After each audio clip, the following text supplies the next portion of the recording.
The grief that calcifies into stone within your chest is not a burden to be excised, but the only foundation honest enough to support a life rebuilt from loss. And true healing requires not polishing away the pain, but learning to read its strata until sorrow becomes the architecture of your resilience. In The Sorrowstones, Felix Blackwell delivers a dark fantasy that transforms the magical artifact trope into a profound exploration of embodied mourning and ecological memory, proving that in worlds where emotion is geology, liberation isn't found in forgetting, it's forged in the radical act of carrying what others discard when culture demands you move on. This isn't merely another quest narrative with cursed gems, it's a psychologically precise narrative where every extracted stone feels like both relic and wound. Consent to heal is negotiated through acknowledgement rather than erasure, and wholeness means honoring the weight beneath the wonder when magic demands you remain light. From the first mineral dust narration, listeners are immersed in a landscape where silence is sediment and presence is the only true excavation, perfect for fans of emotionally intelligent dark fantasy and stories where female agency defies heroic expectations. This audiobook serves up atmospheric ache, relentless emotional honesty, and protagonists whose journey from burdened bearer to sovereign keeper resonates with anyone who's ever been told their grief was too heavy for polite company. When quarry worker Ilara Vance discovers a vein of sorrowstones that respond to her touch, she expects hazardous labor, not to realize the stone's resonance mirror the exact suppression she's endured beneath years of performative stoicism, and the reclusive lapidary Julian Thorne's quiet refusal to extract them creates space for a bond that defies mercantile logic. But as they navigate collapsing mines and buried attractions, Ilara realizes this discovery isn't about profit, it's about integration. Blackwell masterfully avoids reducing Ilara to tragic victim or Julian to brooding artisan. Instead, he crafts a relationship rooted in radical reciprocity within constraint, where trust is earned through honoring boundaries, even as desire blurs them, and where intimacy emerges from seeing each other beyond assigned roles. The audiobook narration amplifies this emotional alchemy, capturing Ilara's disciplined composure fracturing into fierce clarity, and Julian's guarded intensity revealing warmth beneath stoic vigilance.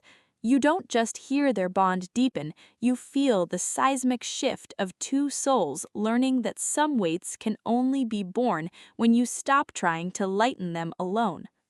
What elevates the Sorrowstones beyond typical dark fantasy fare is its nuanced portrayal of magical geology as somatic practice rather than abstract resource. Ilara isn't merely mining artifacts, she's confronting how industrial culture taught her to equate worth with productivity, challenging the notion that safety requires emotional detachment. Julian doesn't cure her through craftsmanship, he creates sanctuary where her complexity can exist without diminishment, honoring her autonomy, even as his own walls crumble.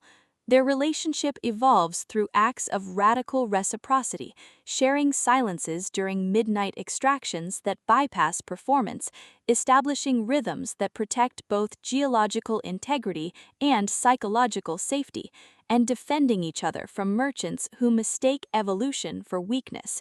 Supporting characters add vital texture, fellow miners whose loyalty encodes suppressed trauma, elders whose wisdom carries intergenerational weight, even the mountain itself, rendered as living archive, whose fault lines absorb centuries of unspoken bargains. Every interaction reinforces the novel's core truth. In economies built on extraction, tenderness is technique, and presence is the only sustainable resource. Even the fantasy mechanics serve thematic depth, with stone cutting mirroring emotional attunement and gem polishing becoming metaphors for earned trust. For audiobook listeners, this production is an immersive sensory descent into elemental intimacy. The narrator embodies Ilara and Julian with remarkable distinction. Ilara's voice carries weathered intelligence laced with dawning sovereignty, while Julian's low timbre trembles with suppressed tenderness beneath disciplined cadence, making their chemistry palpable even during conflict. Sound design enhances atmosphere without overwhelming immersion. Distant pickaxes marking temporal rhythm, rain against cavern walls during vulnerable confessions, and the hushed scrape of chisels sinking with breath during moments of clarity, all anchor mythic stakes in tangible reality. Pacing mirrors the cadence of geological time, deliberate during reflection and alliance building, then surging with urgency as external pressures collide with internal awakenings. Whether you're commuting through stable landscapes or sitting in twilight solitude, the audiobook creates a portable sanctuary where slowness feels sacred and embodiment feels lifeline. It's storytelling as somatic validation, transforming passive listening into active participation in a journey where healing isn't found in removal, but in reverence. Ultimately, the Sorrowstones redefines dark fantasy by centering female epistemology within ecological frameworks.